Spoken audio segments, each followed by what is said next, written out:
When I first moved into this house, I was drawn to its silence and seclusion. But over time, that silence began to weigh on me. I started noticing strange sounds at night, as if someone else was here with me. I tried to dismiss it as the creaking of old walls. But one night, I woke up to a distinct noise coming from the attic and realized something was not right. I had moved to this house not long ago, leaving behind the stifling rhythm of the city and the endless gray buildings surrounding my apartment. This house sat on the outskirts of a small town, surrounded by fields and forest, promising peace and solitude, just what I'd been longing for. It was an old house, once owned by an elderly couple who had lived here all their lives, until the last of them passed away just a few months prior. In the evenings, the house was enveloped in silence, allowing me to hear every subtle movement: the creak of the floorboards, the sigh of the wind outside, the rustling of leaves. At first, the silence was almost soothing, but day by day, I felt the house starting to change. Being here, I began to feel uneasy. I hadn't gone up to the attic; it wasn't necessary. The old belongings, boxes left by the previous owners, didn't interest me.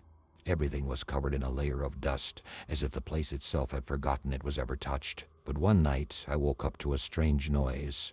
It was faint, barely noticeable, like someone slowly dragging something heavy across the attic floor.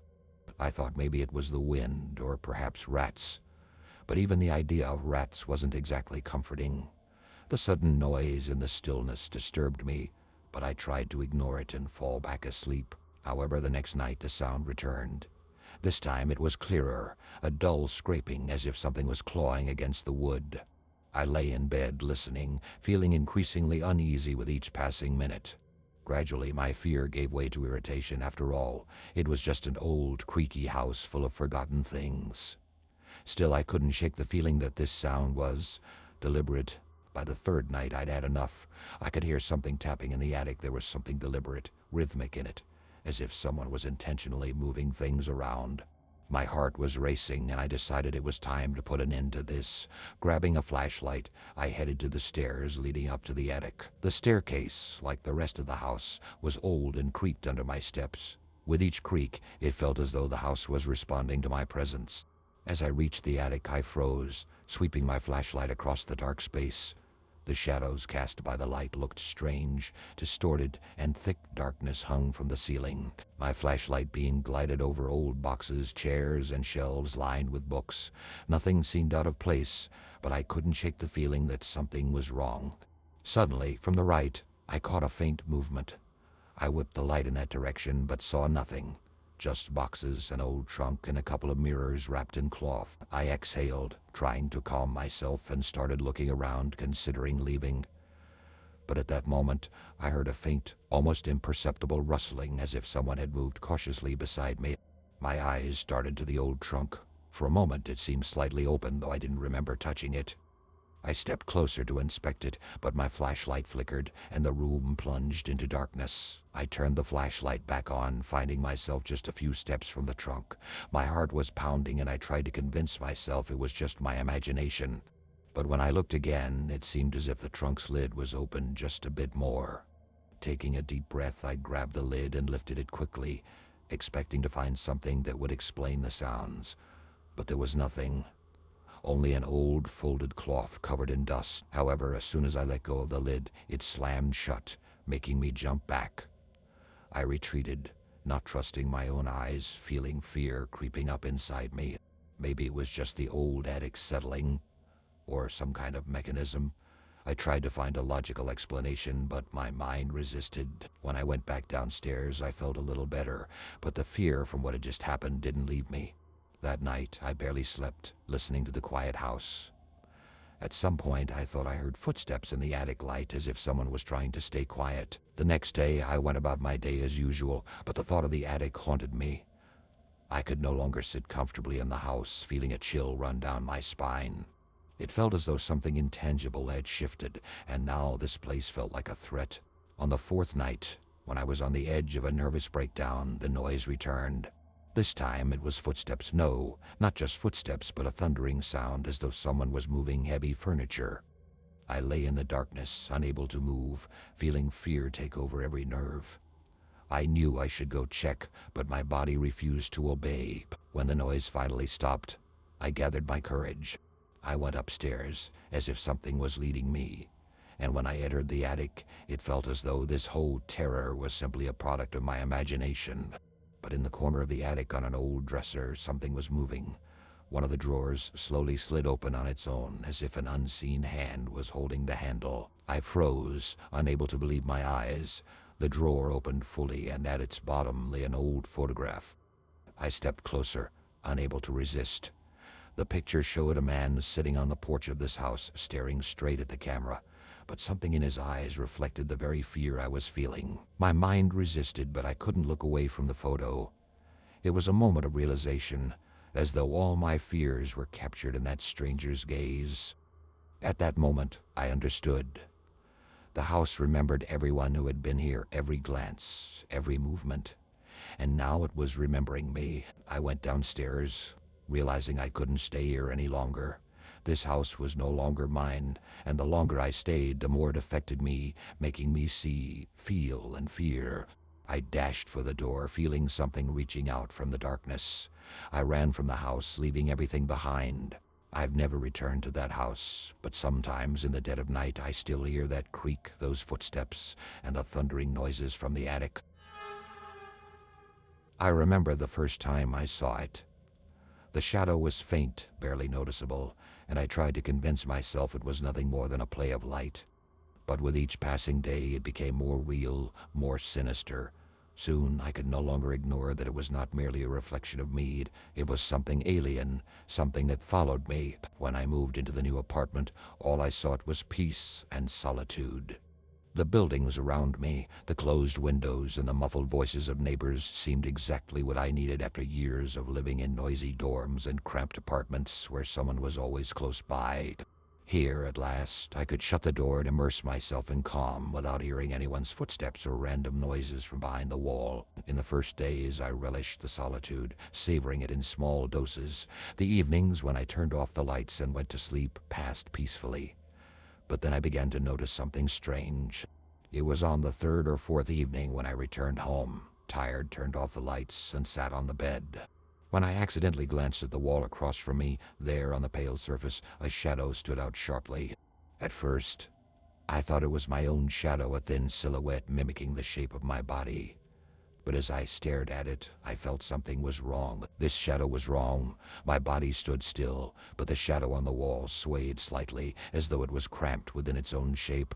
I watched it for several seconds, and subtle, almost imperceptible movements began to appear, as if the shadow was moving on its own. I blamed it on fatigue and ignored it. The next day, when I came home as usual, I turned off the lights and saw it again. This time, its outline was thicker and more defined, as though it became more real with each glance.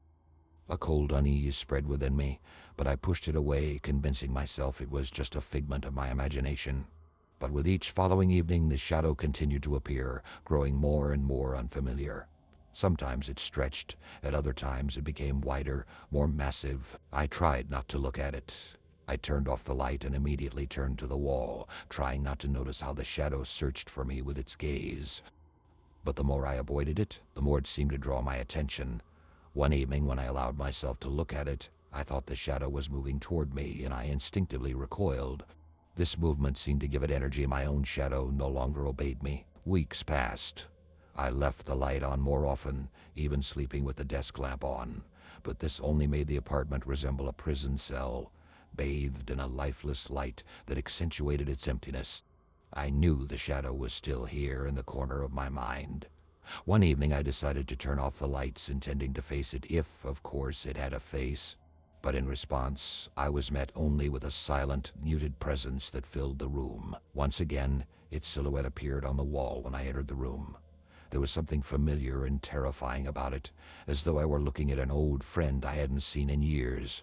But each time I looked closely, it changed, distorting into something alien. I tried to ignore it, but the shadow seemed to chase me, growing more intrusive, defying all reason. And then, one night, while lying in the dark, I saw it again. This time it was in a different place, opposite the bed, as if waiting for the moment to come closer. In a panic, I turned on the light and rushed to the wall. Of course, there was nothing there, but the fear continued to build, turning into paranoia. I found myself beginning to fear my own apartment, afraid to remain in silence, in solitude. I tried talking about it to my friends, but they just laughed, calling it a silly fear, and worse, they suggested I befriend the shadow. But this wasn't just fear, it was the sensation that someone was watching, even when I was alone. I tried not to think about it, but the fear pulled me in, and it began to seem like the shadow never left. It seemed to have a life of its own. After some time, I even decided to record what was happening to analyze it later. The camera captured the usual room, no shadow, but this didn't bring relief. I knew it existed, knew it was watching. Now, every evening, when I turned off the lights, I saw it again. It didn't disappear. It seemed to embed itself deeper into the walls. One night, when I, exhausted from insomnia, accidentally fell asleep, I was awoken by a barely audible whisper, as if someone was speaking to me from the depths of the room. I tensed, my heart racing, but I didn't move. A loud bang on the wall broke my stupor, and I turned on the light, leaping out of bed. My hand trembled as I directed the flashlight into the corner of the room. The shadow was there, and it seemed closer now, almost tangible, though it had no face. I realized something had happened. It had finally detached from me, and I no longer controlled it.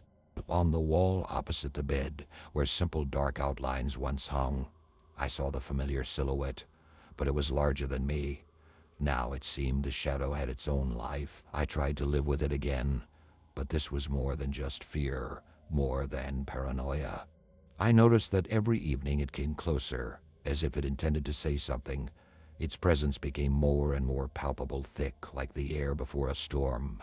I seemed to hear footsteps nearby, as though someone was walking behind me. It began to invade my dreams. I saw it even with my eyes closed, and one night when I, drained of all strength, finally turned off the light, the shadow appeared beside me.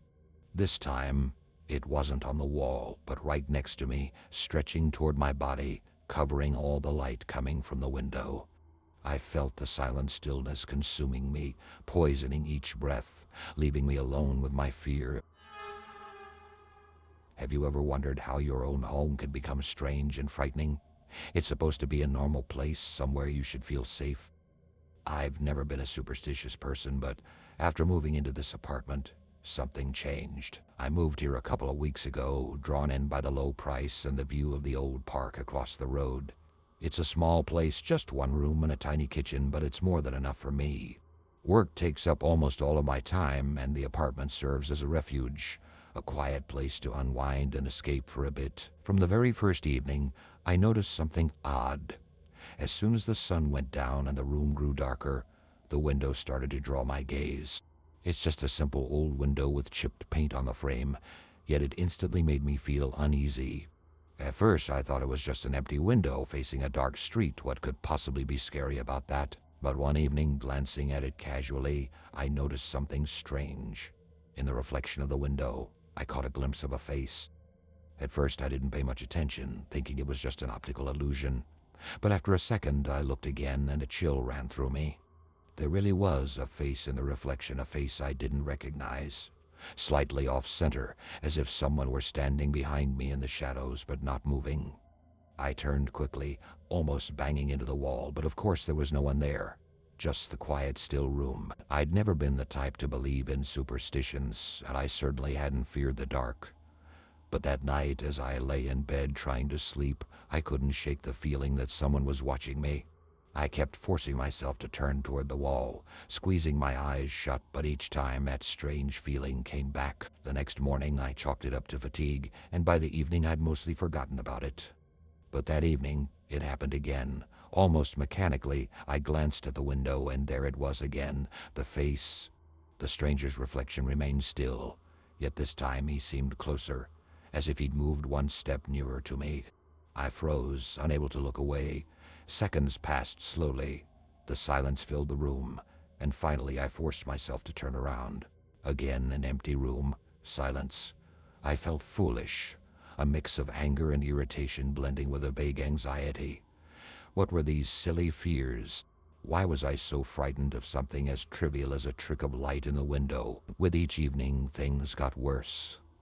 I began to notice the face as soon as the room grew dark. At first, it just stood behind me, but over time, I felt as if it was moving closer every night. I tried not to look, to avoid glancing at my own reflection, but it was impossible. The more I tried to avoid looking, the stronger the urge became to check again. By the fourth or fifth evening, I lost my peace entirely. Frustration, anger, and fear overwhelmed me, and before I knew it, I stormed over to the window and shut the curtains with such force that I nearly tore them down. I felt a brief sense of relief, but the dread remained. It only lurked, waiting for the moment I'd be alone again. A few hours later, I glanced up at the window again. My nerves were taut, trembling with tension. Would I see him through the curtains this time?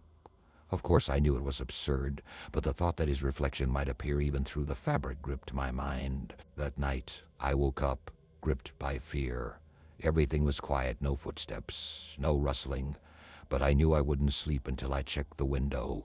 This wild, almost primal fear compelled me to look, to confirm maybe he was still there. The next day, I left the house as if fleeing. I worked overtime just to avoid returning to the apartment. Colleagues noticed I looked exhausted. Nervous, but I didn't share my thoughts. Who could I tell that I feared seeing a stranger in my own reflection? No one would understand. That night I came home late and exhausted, thinking I'd collapse straight into bed. But as soon as I opened the door, I felt his presence. It was everywhere, as if the whole space had absorbed this invisible threat. With a heavy sigh, I didn't even take off my jacket. I headed straight to the bathroom, avoiding looking in the direction of the window. Maybe it was just my imagination, but the air felt thick and heavy, like something was clinging to it. The bathroom was even worse. I felt something cold breathing down my neck. Frozen in place, I stared into the mirror, too afraid to turn around. My heart pounded so loudly it seemed to echo through the whole apartment. After that night, something inside me broke. I stopped trying to convince myself it was just exhaustion or imagination. Each evening, as soon as the sun set, I began to panic. I felt that whoever it was, this figure, this stranger, was getting closer. He no longer just watched me. He wanted something more. After a week, I could no longer eat or sleep. I barely stayed in the apartment for more than a few minutes. The anxiety weighed on me, draining me. I stopped noticing people around me, stopped responding to colleagues' questions and jokes. Each day was like a race, an attempt to escape from that face that haunted me, no matter how hard I tried. One evening, coming home late, I went into the apartment and looked at the window again. I wanted to make sure he was there, wanted to see him, whether I wanted to or not. I approached the window and stood there, waiting. This time, I didn't even try to hide my fear. His face was there, in the reflection, but now it was almost touching mine. Pale skin, a motionless gaze, eyes full of cold detachment. I looked at him, but I didn't recognize him, and at that moment, I understood. He wasn't a stranger. In the reflection was my own face, but twisted beyond recognition with fear and despair. This person who had been haunting me all these days was nothing but my own reflection. But I could no longer deny his presence. Broken, I finally realized. The more I avoided his gaze, the closer he would come. I feel like I just need to get this off my chest, even if no one believes me. Last year, I moved into a small apartment on the outskirts of town. The conditions were almost perfect: affordable rent, a decent neighborhood, friendly neighbors. I was just starting my new job, and I wanted something quiet and private. I thought it was the beginning of a new chapter in my life, a new home, a new job, and finally a chance to live the way I wanted. At first, everything was indeed peaceful. I was settling in, buying furniture, and getting used to my new routine. But within a month, strange things started happening. They were subtle, almost unnoticeable at first, except for one detail that caught my attention. It was my toothbrush. Every evening when I came home, I'd find it wet, even if I had left it dry in the morning. At first, I thought I was just forgetting, but soon I started noticing more. One night, I heard a strange sound coming from the bathroom, like someone was breathing very quietly. It wasn't a full breath in or out, more like a held, muffled breath. I froze, listening, trying to convince myself that my mind was playing tricks on me, but the sound repeated. I thought maybe there was an issue with the pipes or trapped air, something that could be fixed later, but the feeling that someone was watching me stayed. A couple of weeks later, I started noticing that my things were out of place. It was subtle at first, a mug not where I'd left it, a book that I remembered putting on the table, but now it was on the nightstand. I chalked it up to tiredness and absent-mindedness, but soon it became clear that something was off. One day, coming home, I found my planner open on the page with my passwords written down. I distinctly remembered closing it. That worried me. If someone was in my apartment while I was gone, that was serious. I even changed the lock. For a while, everything was quiet again. I convinced myself that I was just overthinking. There was nothing strange about feeling jumpy from stress and exhaustion. I nearly forgot about it until something happened that threw me off completely. Late one night, almost at dawn, I woke up to a noise in my bedroom. At first, I thought it was the usual nighttime sounds, the creak of the bed, noises from neighbors. But then I heard a rustling sound right next to my bed. My heart started pounding, and I tried to turn over to see what was happening. In the dim light from the street lamp outside, I saw a shadow standing motionless by my bed. I couldn't see a face, just the outline of a figure, and its presence felt absolutely real. I froze and a thought flashed through my mind. This can't be real. I'm just dreaming. I lay completely still, staring at the shadow, too afraid to move. Then the shadow took a step back and disappeared through the doorway. When I woke up in the morning, I tried to convince myself it was just a nightmare. No one had come into my room. It was just a dream. But deep down, I felt it had been real. The next day, I decided to set up a camera in the hallway, pointing at the entrance. I didn't even want to check the footage, but when I couldn't shake the feeling that someone was still around, I looked at it. All I saw was myself coming and going. Nothing strange. Everything seemed normal, at least at first glance. One night, however, I woke up in complete darkness, though I always left the night light on. In that darkness, I heard breathing. This time it was right next to me, as if someone was standing there, breathing softly and slowly, trying not to wake me. Panic washed over me and I blindly reached for the light, but I couldn't find it in the dark. Suddenly the light turned on, and I saw that I was alone in the room, but one thought kept nagging at me. If these were hallucinations, why did they feel so real? Over time, the sounds became more pronounced. I could hear faint footsteps, and I couldn't ignore them anymore. But the strangest part, once again there was nothing on the footage. My head began to ache from the constant tension and panic that I couldn't explain. The final straw was one morning when I found my mug filled with water on the kitchen counter. It was sitting there as if someone had left it there, knowing I'd find it. And then it hit me, the person behind all of this knew me too well. I would have left the mug on the table, not in the kitchen, but this person seemed to think for me, adapting to my habits. One of the last nights I spent in that apartment, I woke up with a heavy feeling on my chest, as if someone was sitting on me. I couldn't breathe, barely able to move, and all I could hear was the faintest, almost imperceptible breathing. Desperate, I reached for my phone to turn on the light, only to discover it was dead, even though I had charged it before bed. Overcome with panic, I bolted up and ran out of the room. I moved out of the apartment the very next day without looking back. It's been almost a year now. I live in the city center again, surrounded by people, noise, and constant movement. Sometimes I feel like I've finally escaped those nights, but the feeling that someone is watching me hasn't disappeared. Occasionally, in the middle of the night, I hear footsteps by my door, faint breathing, and I feel again that the one who was with me knows me better than I know myself. I don't usually share this story because even now I'm not entirely sure I believe it happened. Maybe something in me broke back then, making me see things that weren't really there. Or maybe that something is still within me. 2 years ago, I decided to rent an apartment closer to the city center. It was in an old neighborhood with most buildings dating back to pre-war times. The price and location appealed to me, and I didn't think twice about it. In the photos, the apartment looked cozy with a few vintage touches. At the time, I found it rather charming. During my first meeting with the landlady, I felt a slight unease. She was an elderly woman, very quiet yet oddly insistent on certain things. She practically demanded that I keep the windows closed after sunset.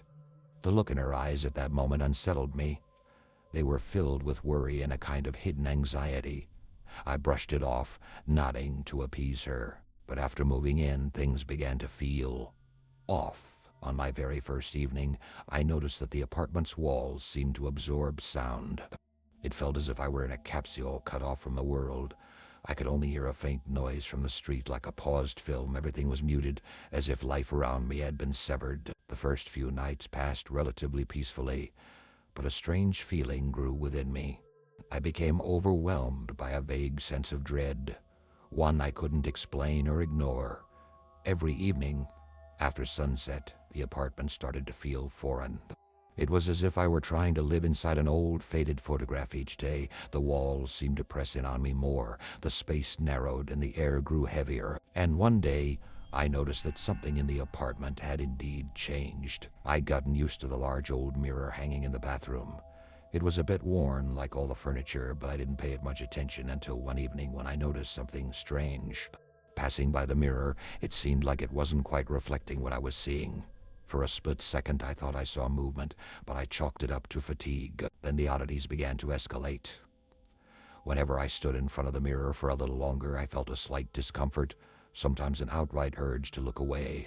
I didn't understand what was happening.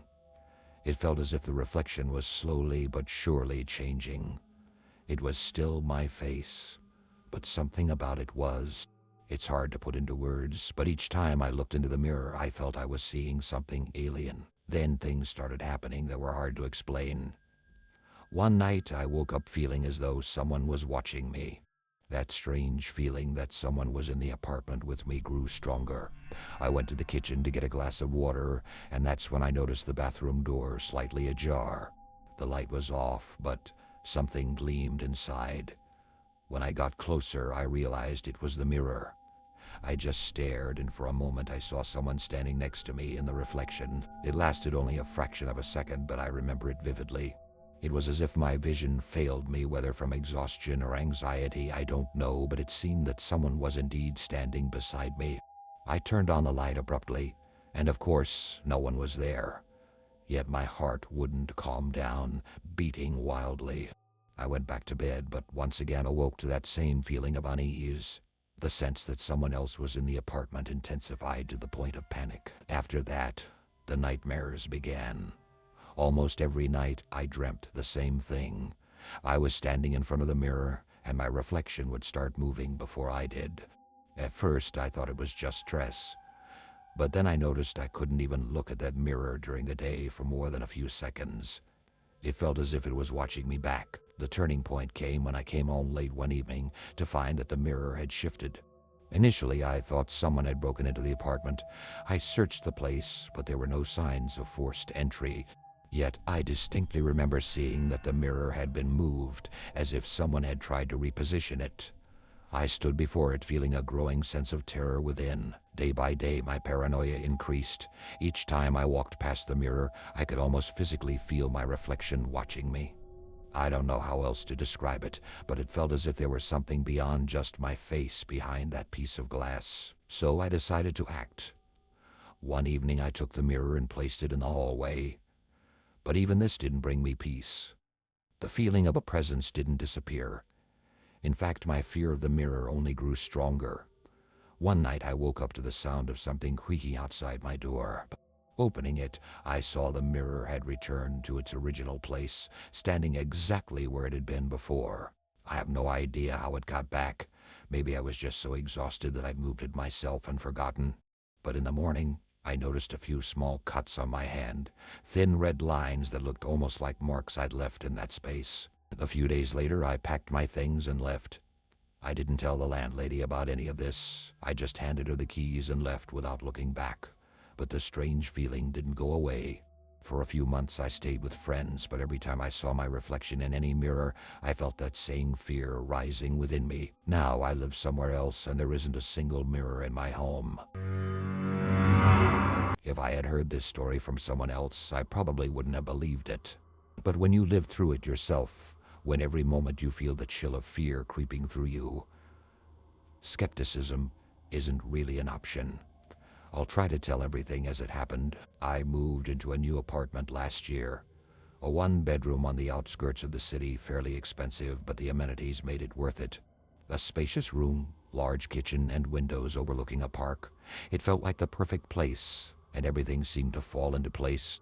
The neighbors whom I met on the first day seemed friendly, a pair of elderly people with their daughter and a boy around 12. A sweet, quiet family. Nothing suspicious, no cause for concern. But just a couple of weeks in, I noticed that things had started to move on their own.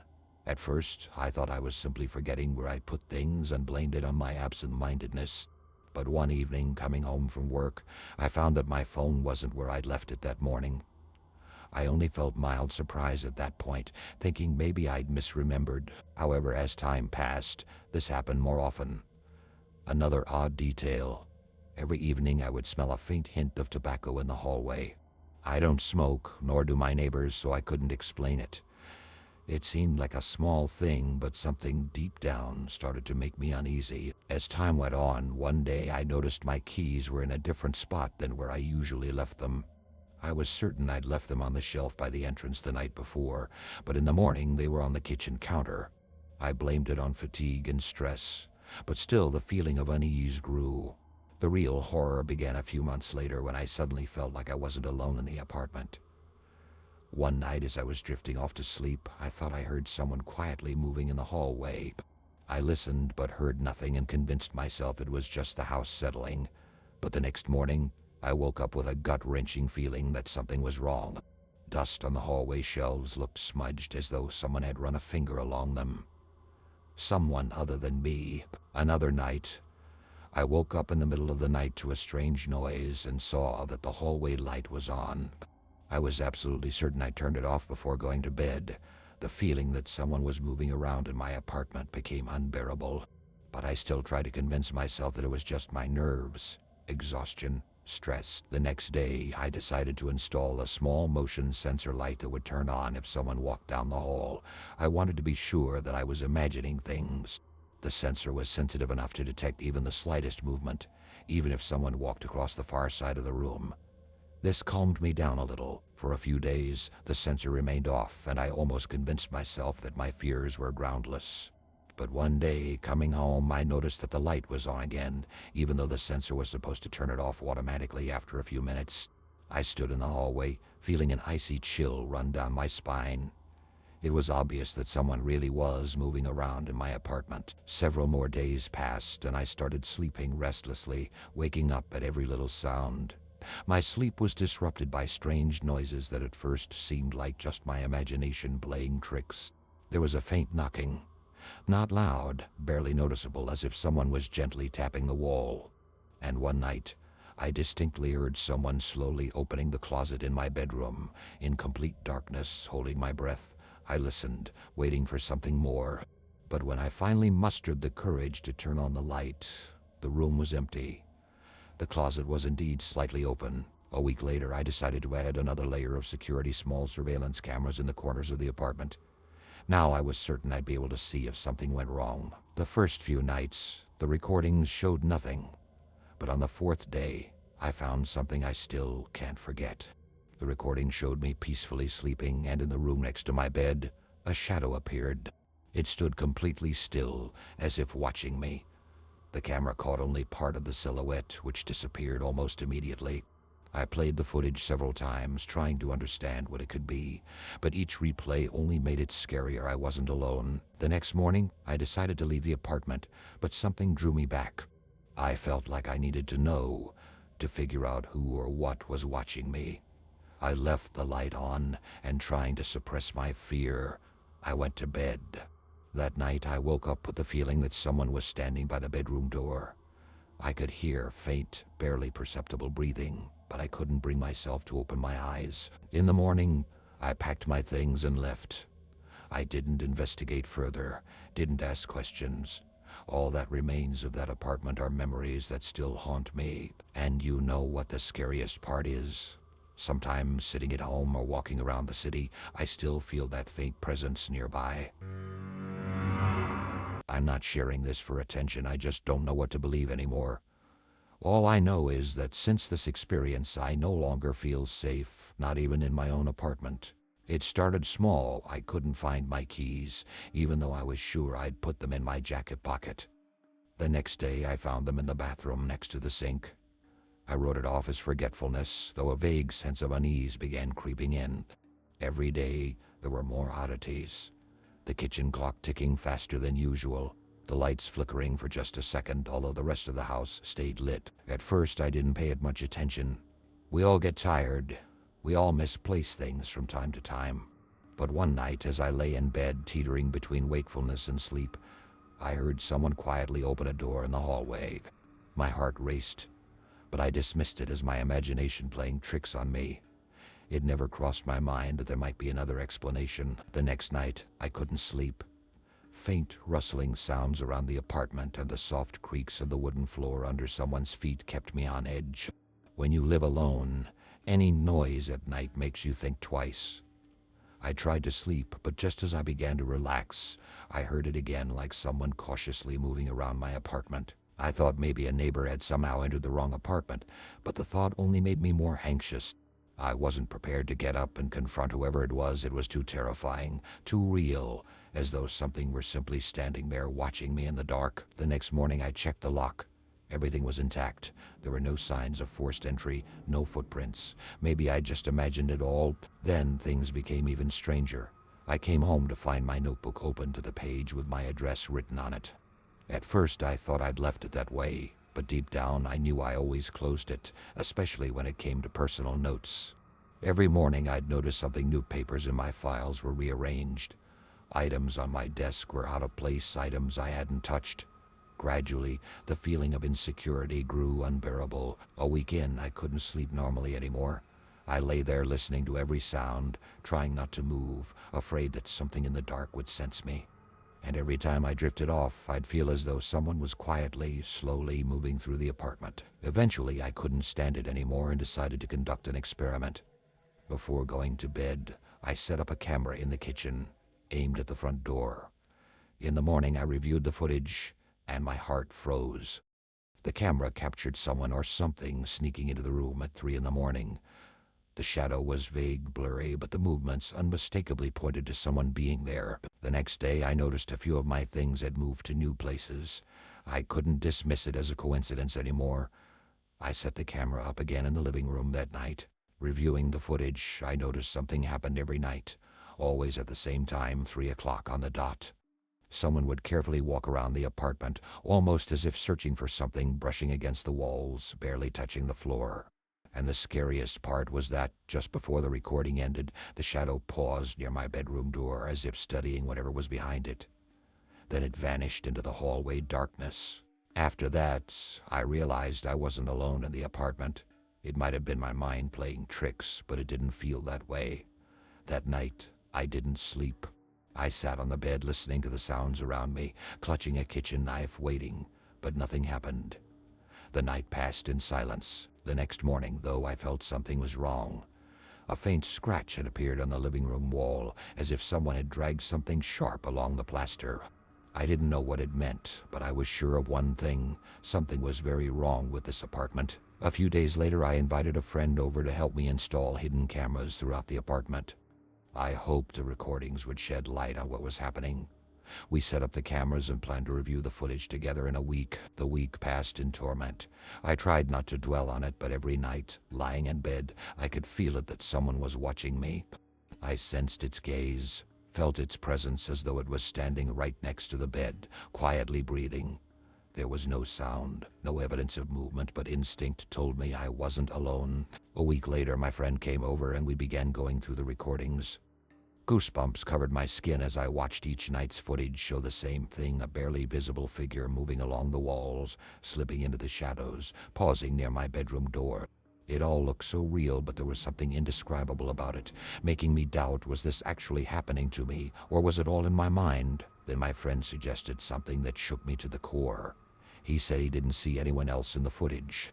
Only me, moving from room to room each night, returning to bed as if I didn't realize it was me. In that moment, I understood that the entire situation was a creation of my own mind. Every night, driven by an internal fear, I was getting up and wandering around the apartment without even realizing it. All the rustling, the moved objects, and that unsettling presence were nothing but my own shadow, the nightmare that had overtaken my mind. After that, I could no longer bear to stay in the apartment. I moved, changed my life, but every time night falls, I feel that dark part of myself waking up again, ready to step out of the shadows and once more confront me. I always thought of myself as a rational, resilient person. You know, the type who can take a deep breath, count to 10 in any stressful situation, and keep going. But honestly, after what happened to me recently, I'm not so sure anymore. I'll try to recount everything as it was, without embellishment or exaggeration. Let this be a story from which each person can draw their own conclusions. A couple of months ago, I decided I needed a break. A weekend alone sounded perfect. With work, daily responsibilities, and stress piling up, my mind was starting to feel foggy. So I figured the ideal way to recharge would be to rent a small cabin in the woods, far from the city, disconnect from the internet, and just let myself unwind. I found a cabin on a rental site. Nothing special, but it looked cozy. A small wooden structure with a fireplace and modest furnishings, everything needed for a few days. The nearest town was about 15 kilometers away, but the nature surrounding it was stunning. Woods, mountains, silence. What could be better? I arrived in the morning, unloaded my things, and settled in. The cabin was small, with a kitchen, a cozy living room with a fireplace, and a bedroom. There was an unusual silence in the house, but I liked it. This place promised the peace I had been longing for. I started a fire, opened a book I'd been wanting to read, and enjoyed the quiet. The days slipped by unnoticed, and by evening, I felt a gentle tiredness that I wanted to savor in silence. As dusk began to fall, I decided to take a walk through the woods nearby, breathing in the cool evening air. The forest felt mysterious, but safe: trees, bushes, dry branches underfoot. The only thing that felt odd was that it was so quiet. No birdsong, no rustling leaves, just the sound of my own footsteps. When I got back, I settled by the fireplace again and continued reading. That was when I felt a slight unease. At first it seemed silly, like someone was watching me. You know that feeling when you're under a gaze you can't see. It seemed absurd. I was alone in the house. I brushed it off as nerves or fatigue, but the unease lingered. I went to bed but couldn't sleep for a long time. Every crackling of the fire, every sound from the other room seemed amplified. Even the creaking of the floorboards as I shifted in bed felt too loud. It was as if someone was outside the walls, even though my mind kept insisting that couldn't be true. The next morning I tried to shake off the thoughts and simply enjoy my time. I busied myself with small chores around the cabin, made breakfast, but thoughts of that strange night kept swirling in my mind. At one point, while sitting in the kitchen, I heard a faint click from the bedroom, like a door quickly opening and closing. I got up, went to check everything was in place, but the feeling of something intangible grew stronger, like something hostile was in the house with me. Honestly, by then, I wanted to leave, but I told myself it was just my nerves, and I convinced myself to stay. After all, 2 days of rest were supposed to bring relaxation, not anxiety. The whole day passed in a sort of tense vigilance. I couldn't shake the feeling that I wasn't alone. Even while walking through the forest, it felt like someone was trailing me, yet whenever I stopped, there was nothing. That night, again, I couldn't sleep. I lay there listening to every sound, trying not to succumb to paranoia. I heard strange knocks, rustling, creak sounds I knew well, yet they felt sinister in the darkness. Then, in the middle of the night, I heard footsteps. Quiet, careful steps somewhere in the hallway. My pulse skyrocketed, my breathing quickened. I listened, my heart pounding so hard it drowned out everything else. But after a while, the steps stopped. In the morning, when I opened the bedroom door, I found a surprise: an empty mug on the table, though I distinctly remembered putting it away in the kitchen. No one could have entered. I checked everything. The windows were closed, the doors locked. Yet the mug stood there where it shouldn't have been. From that moment on, my thoughts spiraled. Fear seeped into every fiber of my body. It felt like any second now, someone unfamiliar would appear from around the corner. By evening, I could no longer stay in the cabin. Every creak of the walls, every sound echoed inside me.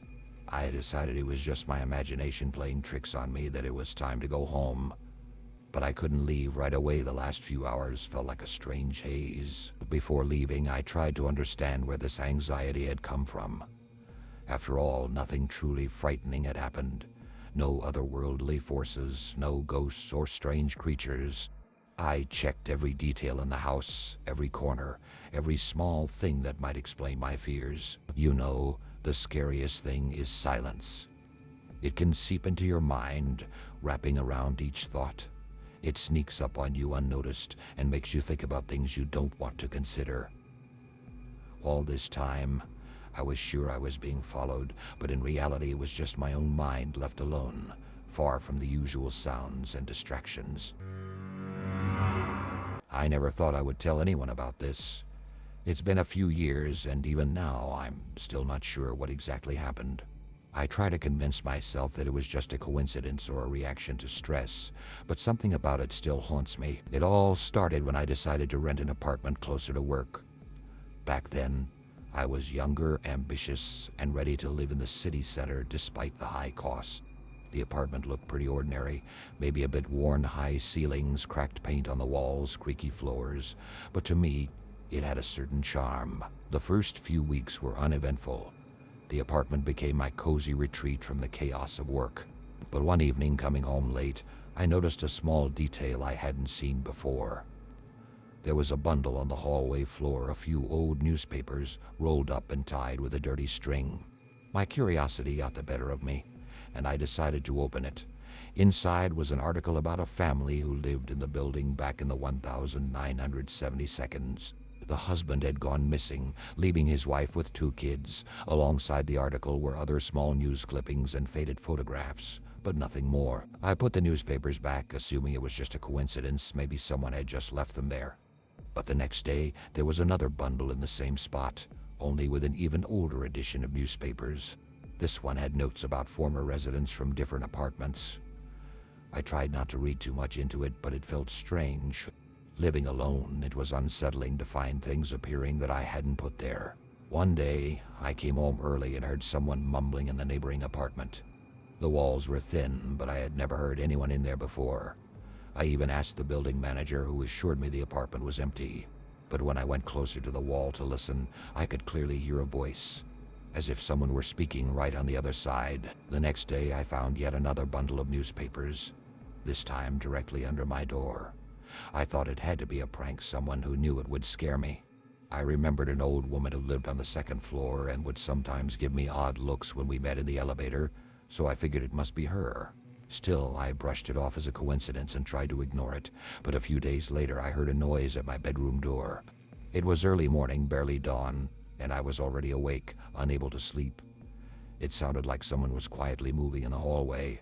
I didn't move, hoping it was just a trick of my imagination. But then, I heard someone cautiously approach the door and stop. That's when I realized the bedroom door was closed, so no one could be there. Eventually, I couldn't take it any longer. The knocking continued over and over, and this time I couldn't hold back. I jumped out of bed, threw open the door, and rushed into the hallway. No one was there. But something caught my eye. The door to the old closet was slightly open, even though I was sure it had always been shut. This unnerved me, as I had never once gone in there.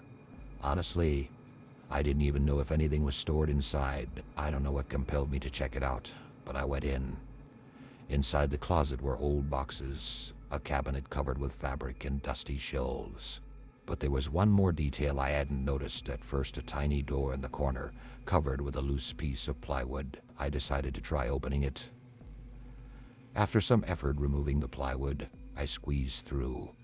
A narrow passage led to a tiny, windowless room. The walls were lined with faded, worn wallpaper. Looking around, I noticed children's toys scattered on the floor and an old crib. The room was frigid, almost freezing. I had a strange feeling that someone had lived here a long time ago, but had been simply forgotten. A couple of days later, I tried going back into the closet to see if the room was real or just a figment of my imagination, but the entrance was nailed shut as if it had never existed. It was then I knew I had to leave that place.